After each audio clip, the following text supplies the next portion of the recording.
Welcome to Chillin' 101. We hope this video helps. You start by confirming your platform because split screen behaves differently on consoles versus PC. If you're on console, sign in a second profile and connect the second controller now. Many Roblox titles enable local multiplayer automatically. If you're on PC, launch the Roblox client and set the game to windowed or borderless window so you can position two windows side by side. Once done, open the first game instance and sign in.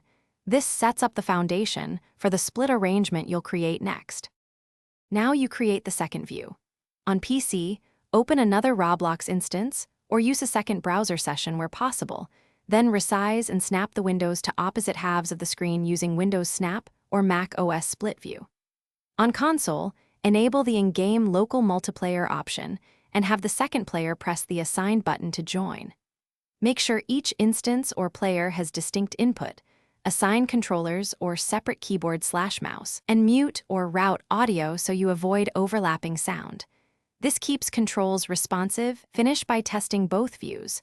Move each character and confirm camera, HUD, and input respond independently. If the image or text overlaps, adjust UI scale or screen resolution so each half has clear elements.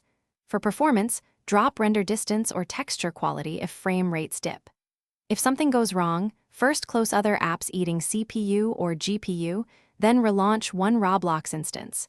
If controls conflict, reassign controller inputs or sign out and back in. Make sure saved settings persist before you start playing.